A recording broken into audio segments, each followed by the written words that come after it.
set, go.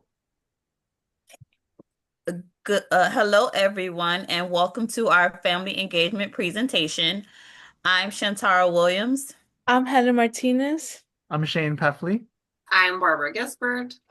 And I'm Tarina Grant.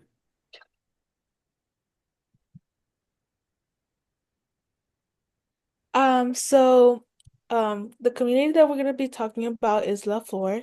So a background about La Flor. La Flor was originally a neighborhood with Jewish people located just outside of downtown area of a large metropolitan city in the southeast United States. Over time, Hispanic people have settled in the neighborhood, now has become the highest population of Hispanic, including Cubans, Nicaraguense, Hondurans, and other groups from Central and South America. The community is full of different Hispanic cultures like restaurants, artwork, murals, fruit stands, and so much more. The school that is in La Flor is called Trinidad Elementary School. It's one of the six public elementary school in La Flor, which goes through from pre-K to fifth grade. Trinidad is a Title I school. Attendance is not mandatory, but they offered after-school activities, aftercare, and other activities for the families to enjoy.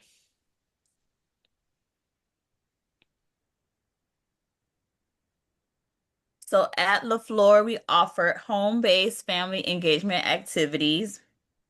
We designed a comprehensive home learning program that focuses on the responsiveness of cultural, family engagement, and academic support. This will consist of home learning kits. Some of our home learning kits will be bilingual literacy kits, which consist of storybooks and activities based on reading comprehension.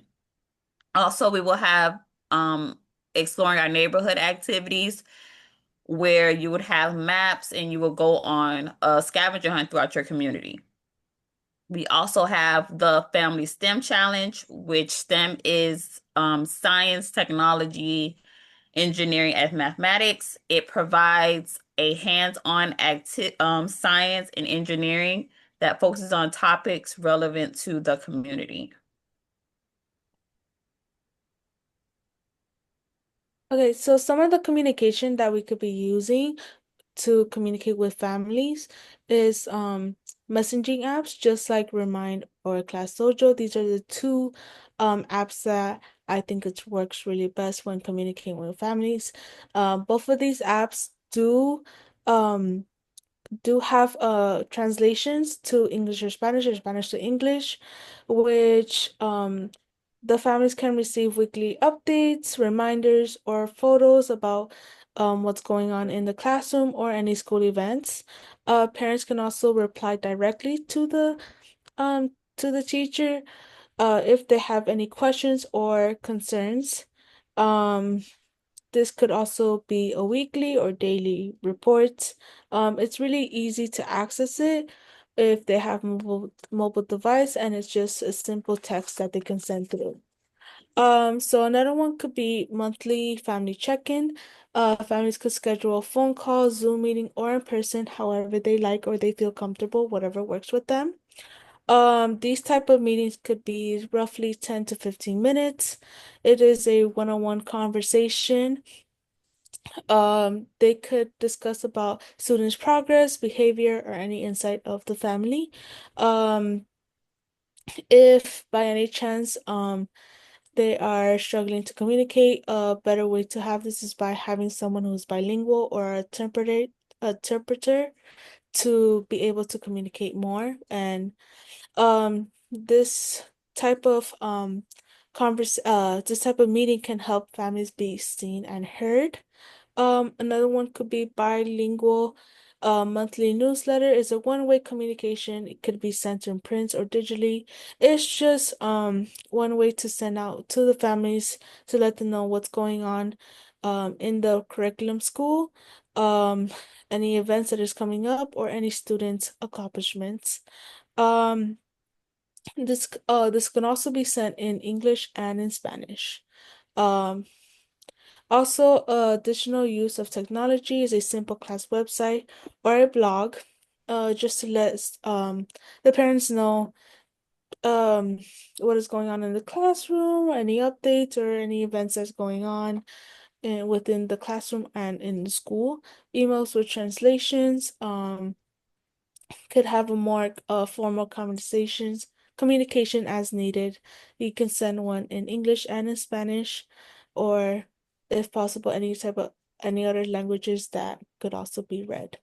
And also Google Forms just for feedback or school RSVP to school events.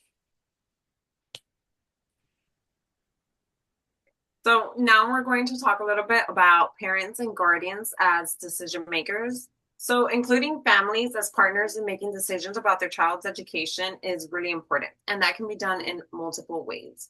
One way is by setting up family teacher conferences. This allows for teamwork to support the child's growth and success. So teachers can set up these conferences to get together with the families of the students and discuss their progress in all areas of their development. Families can also share their experiences and encounters that they have with their children at home, while the teacher can share about the student's daily life in the classroom and in school. Plans and strategies can be made together with equal consideration to support the child at home and in the classroom, as well as families can help the teachers get to know the child as an individual, talking about their strengths, their interests, their personality, and even their cultural. So then we have another way we can share decisions with parents and families is by encouraging families to join school-related organizations. This is a very influential way to strengthen family and school partnerships because it gives families a voice. Families and school faculty can come together to make decisions about school policies, curriculum, resources, and even school events. Families can also bring in their own strengths and their uniqueness and diversity and experiences to help shape a better school that can serve the entire community. Lastly, we have regularly listening to families' feedback and suggestions. This is essential for shared problem solving and decision making. When families feel heard, they're more likely to engage and participate in their child's education. Providing opportunities for feedback includes surveys, questionnaires, something like a suggestion box where families can go in and write their suggestions and then later on see them implemented throughout the school and in the classroom. Then we're going to talk a little bit about the ways we can support parents and families throughout the process of referral and throughout the referral and IEP process. So hearing the news that your child might need extra support or specialized services can be difficult for any family, and there's a lot that goes into it. So we can support these families by helping them explain the process step by step. This includes using clear, friendly language, avoiding biases, and helping them know what to expect with every step of the way. As mentioned, this community mostly consists of 85% of the population consists of Hispanics or Latinos. So this is very important information for teachers to be aware of because they can find extra resources and support like translation services, sending paperwork and stuff in the home language. It's important to encourage questions and inputs because, as we all know, families know their children best. And lastly, provide ongoing support. This can include having regularly scheduled meetings with the family throughout the school year to talk about where they are with the children, what else can be done, and how to move forward with the process.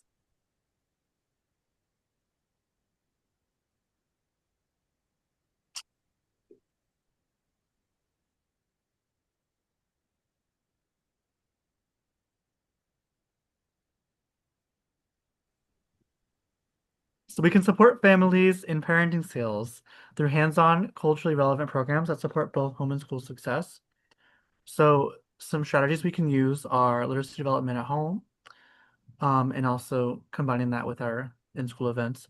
Also for supporting for behavior and routines, these parents and families know what their child is like, and us communicating with them will help figure out the best way to accommodate their child and just make their transition easier.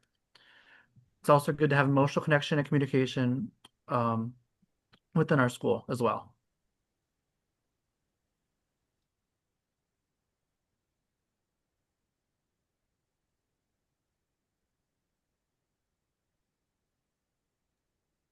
One example is the family literacy workshop. It was a demonstration of what a real parent event would look like. And we showed parents how to use reading strategies at home, like shared reading, echo reading, and using picture walks.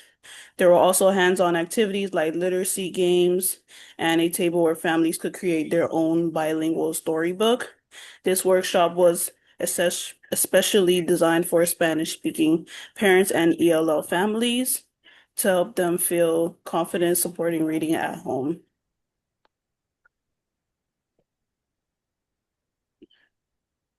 We also support parenting through a positive parenting series. These are monthly workshops that are offered both virtually and in person. The sessions cover topics like building daily routines, managing behavior positively, and raising children in a bilingual and bicultural home.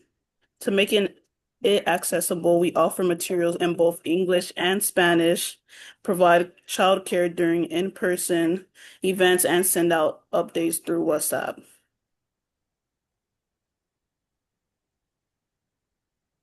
Another way we support families is through our Parent Cafe.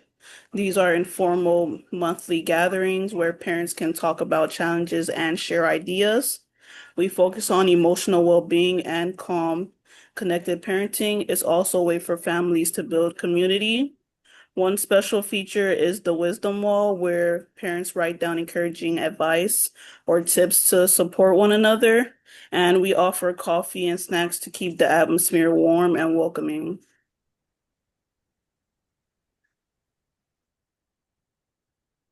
All right, so how will we use community resources to assist the people of La Flor? So they're going to be used to supplement families to, again, assist them in times of need, as well as just help create a sense of community. You know, a family doesn't have to accept these resources, but it's nice to be able to provide them with them in case they do need them. They could help provide supplies, assistance, and experiences to help cultivate learning. There are many businesses and government organizations that, you know, love to help school and love to just assist in the community that honestly all we need to know is just the information. Sometimes it's out there and it's like it's kind of hiding in plain sight. Also, a district-sized community event we could do for La Flor would be a bilingual book spotlight at our district libraries, which could help highlight books written in a variety of home languages as well as English. There are also families who are of Haitian descent and other families that speak different languages, so this would help create that bonding experience and also promote literacy. So what are some examples that community resources that the people of La Flor could use? So these are some businesses in the area or that kind of relate to the people of La Flor. So the service community resource is the Hispanic Unity of Florida. They provide services such as immigration services, education services, and things that people of Hispanic descent can use to help just provide them with that service. A transportation resource is the Florida Commission for the Transportation Disadvantaged. This is for people who have special needs or they are suffering financially. It helps connect them with public transportation as well as ride sharing services. For government, there's a Hispanic Office for Local Assistance. This is again a government organization that helps specifically Hispanic immigrants and people of Hispanic descent with immigration services, help with legal procedures and contracts as well. An ethnic one is the Venezuelan American Chamber of Commerce. This specifically helps Venezuelan Americans with their family businesses and small businesses. It helps with loans. It helps with like taxes and a bunch of different ways to help support these businesses that Venezuelan Americans run. So some more community resource examples. A business is Two Men in a Truck. It's a local moving service that not only helps, you know, move heavy objects and get you from place to place, but also they also help build playgrounds. They do food drives and book drives as well. They're very involved in the community, and it's a business that not only could you help them, they help you as well. Media, there's the Miami Community News. This is a website that combines every newspaper news source that is filtered by city. So people before would have one and they can filter all that news to show what's happening in my city. What is like, what do I need? What can I do? Or is there even an event that's happening that was in the news? For environment, there's the Miami-Dade Environmental Resource Management.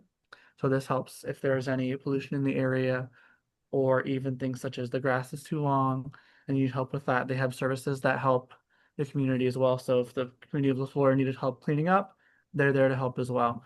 And lastly, the people in the community, there's the Miami PTA or PTSA. This is a group of parents, teachers, and students that can help locally in your school. So at Turndale Elementary, they could have a PTA, and these people would be one of your great local sources of help, whether it's help volunteering for an event or to help, academically in any way they can.